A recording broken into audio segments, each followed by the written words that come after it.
On your marks, get set, go. Head back 15, 22, 28, 34, 39, 44, 48, 52, 55, 60.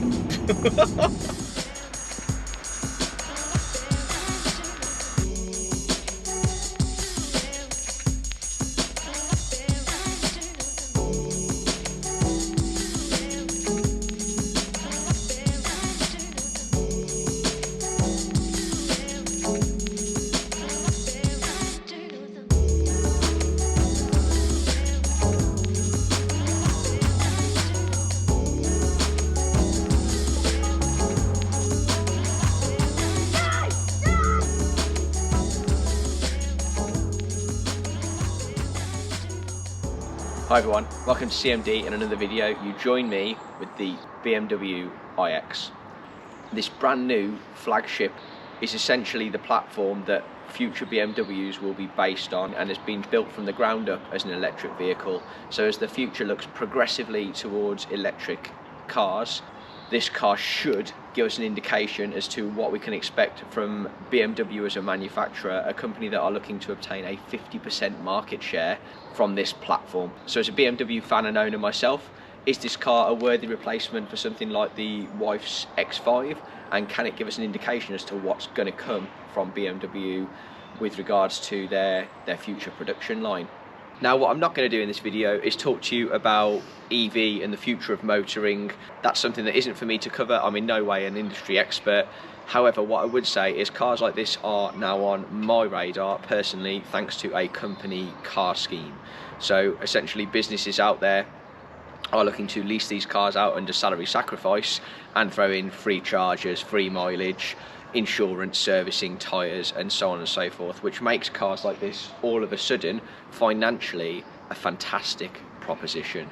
This car's been lent to me by Rybrook BMW in Shrewsbury, so a huge shout out to Matt Smart and Dan Smart for organising, allowing me to have this car for 4 days to try and find out what living with electric is really all about and if it's something that's viable for us personally. What I'm going to talk about is my experience, our experience as a family for the last 4 days with this car, the drive, the functionality and some of the good and bad points that I've found thus far. So without further ado, let's get into the car and take it from there.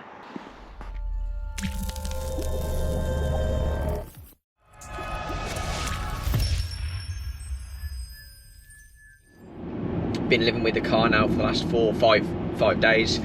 I've done absolutely everything in it, from A, B road, motorway driving, school run, days out with the family, lad to football, daughter to horse riding, and everything in between. First, I think it's probably important to give you my experience of the range. This is the 40 model. I picked this up from Shrewsbury with 180 mile range in the tank. It wasn't fully charged, but it wasn't a million miles off.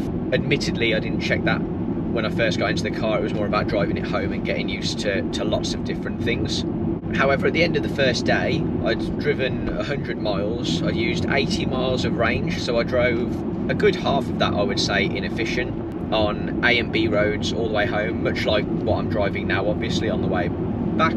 I thought, I've got a full weekend ahead, so I'll plug it in at home. Now, I haven't got a proper charger at home. I literally plugged the charger into a 3-pin in my garage and left it overnight. When I originally plugged it in, the car said it would be fully charged by 11 o'clock in the morning. It was roughly about 8 PM the evening before. A little sleepy. Next morning found that the car had actually charged all the way back up to full, and it had done that in roughly 12 hours. Obviously that would be massively sped up if I had a proper charging point, but I've actually found that the range that the car shows you, so long as you drive it sensibly, is very accurate, if not slightly on the safe side.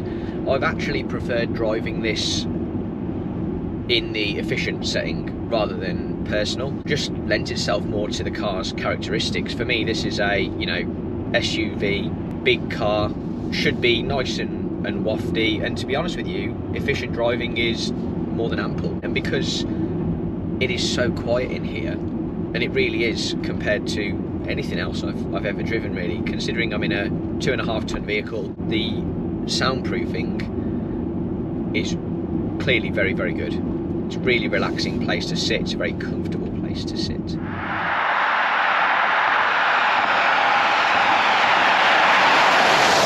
discuss practicality.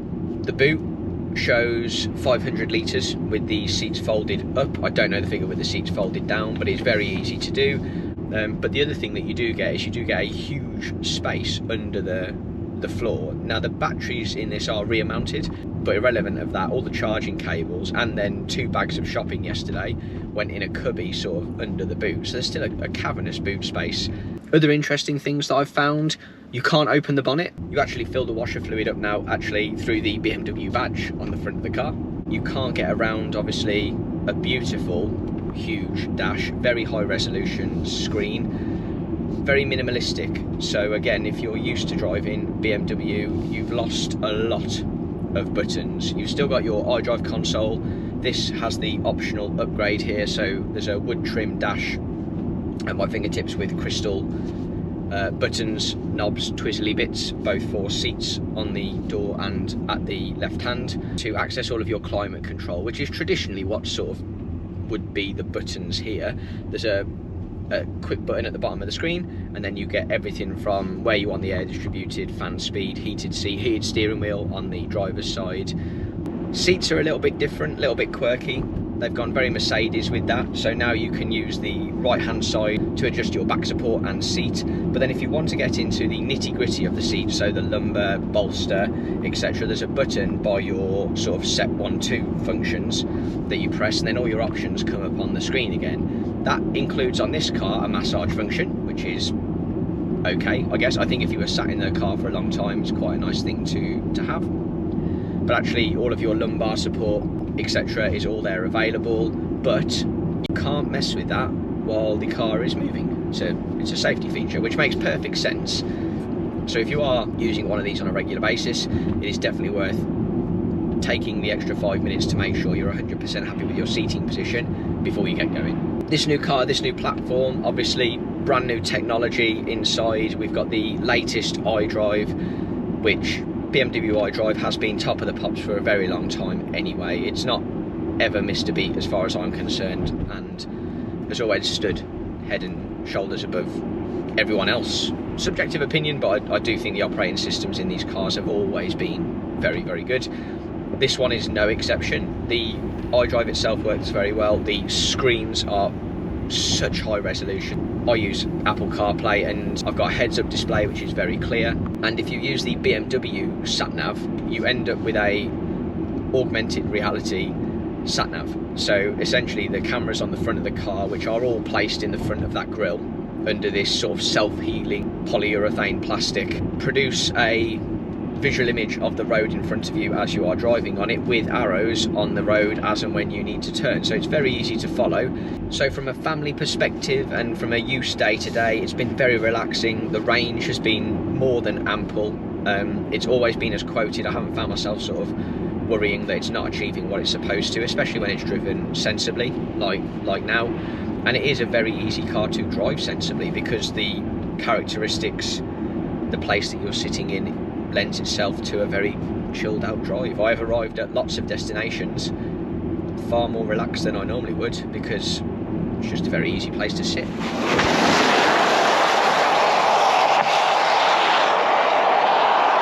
Stereo system. You underestimated greatly. Yeah, they work. Harman Kardon, you can upgrade that, but to be honest with you, I have no idea why you would. So in short, very comfortable, very easy place to sit. Easy thing to drive. You have to get used to the regeneration braking, and you can set different levels of that as well. You can have that sort of very light to very aggressive and everything in between. I've got that in the standard medium setting if you like. Essentially you learn to drive the car through moderation of throttle rather than through throttle and brake. So actually your throttle foot is just moderating all the time rather than off the throttle onto the brake, cruising, etc. So immediately, for the first 5 minutes it takes a bit of getting used to, but after that you just become very used to how the car drives, and it's not overly aggressive, and it genuinely produces you a bit of extra range. I've got an extra 6 miles worth of range through regen on the way back, so I can't grumble at that too much. I think that's a pretty good feature.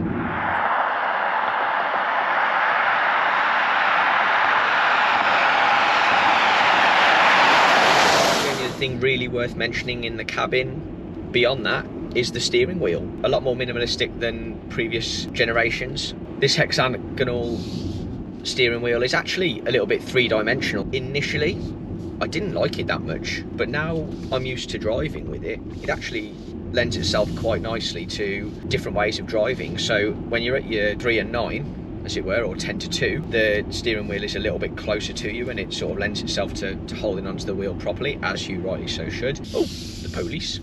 Thank you, Mr. Popo. Yeah, so actually quite like the hexagonal steering wheel. Thought it was a bit of a gimmick. Works really well.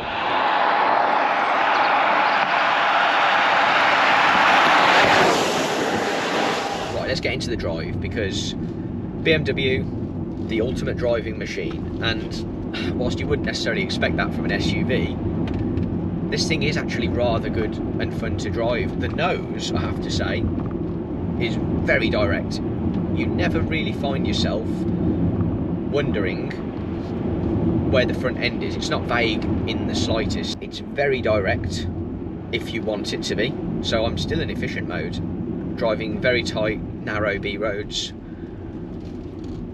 but I know exactly what the front wheels are doing. I know where to place them, which is quite nice in a 2.5 ton, rather large car. You don't find yourself wondering what the car's going to do next. It feels very sure-footed, very planted, so I quite like that. If you do want to get it around a few B roads, it will engage you. Case in point, windy road.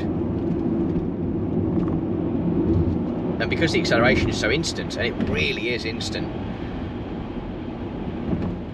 it holds your attention. The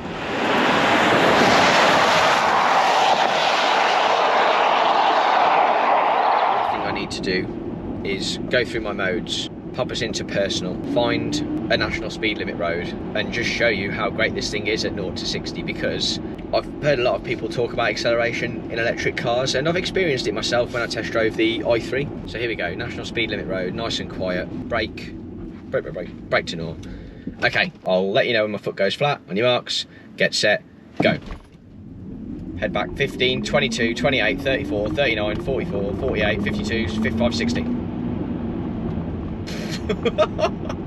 It's ample enough, to say the very least. And if I do that from, let's say, 40 mile an hour, so cruising at 40 now, put my foot down, 40, 50, 60.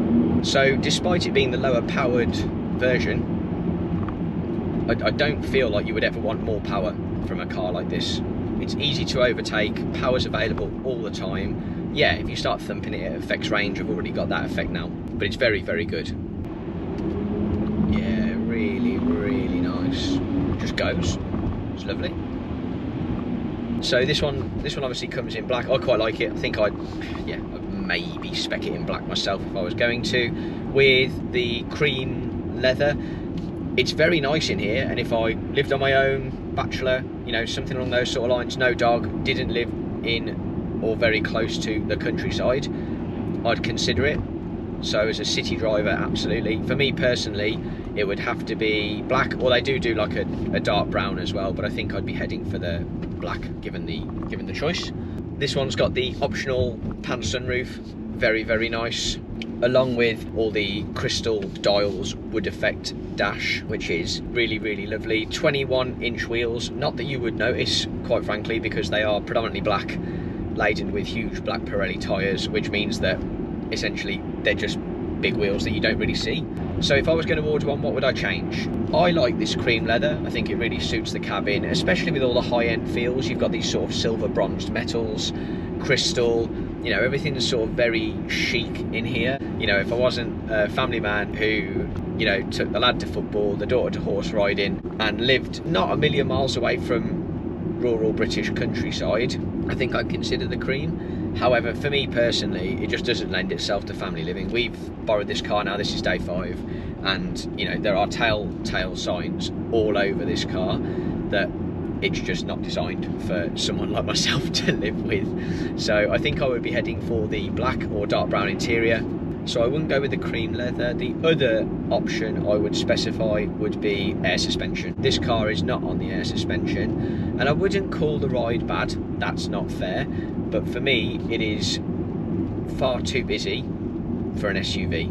On a nice plain road, which you don't get a huge amount of in the UK, but where it's smooth, it's fine, you know, and the odd bump doesn't really unsettle it. It handles the road well. It's very, very capable on this setup anyway, so you're not going to lose ability. But I think this car very naturally lends itself to a very wafty driving style.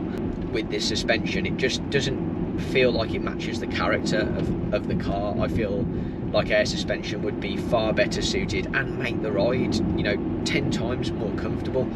I'm on a nasty British B road at the moment, and I can feel the car just unsettling all the time. And when you're in a very premium product, I just can't believe that air suspension isn't standard, first and foremost.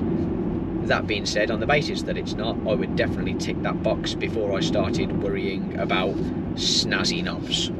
Otherwise, apart from a darker interior and air suspension, I wouldn't change a thing. For me, the technology needed to make a big leap to contend with the likes of Teslas, which it really, really does. And you can see that BMW have really put some thought into a large majority of how this car operates and how it will be used. Visibility, functionality, drivability, they've injected it with a level of BMW DNA which must be quite hard to achieve, although, you know, the way these cars are built now, you can pretty much design them to drive however you want. So they have managed to help the car feel nice and direct and very well made and planted if you are after that sort of drive from the car.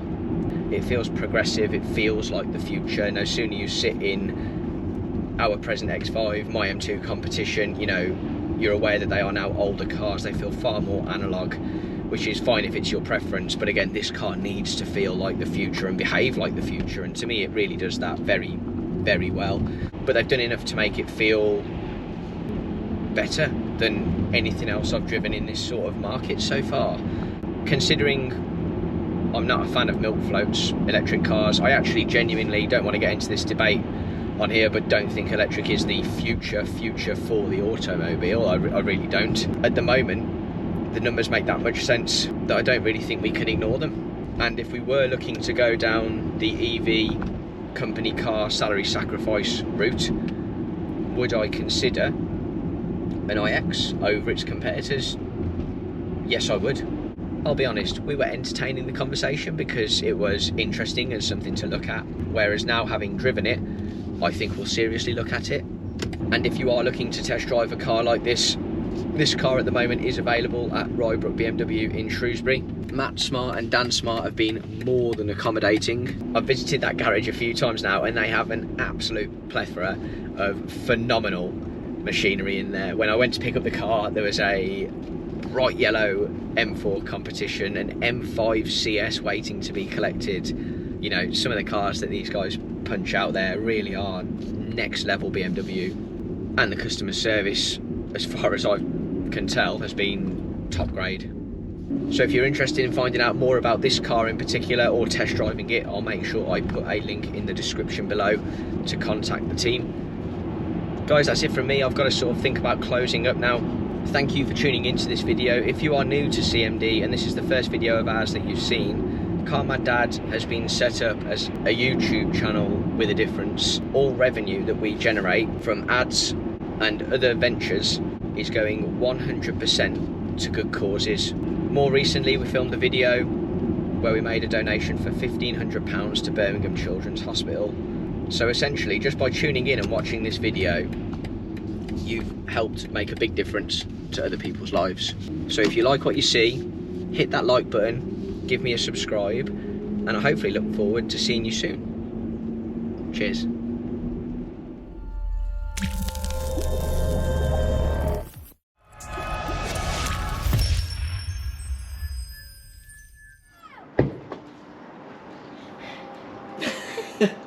Okay. I'm gonna say that was pretty fun though. Okay.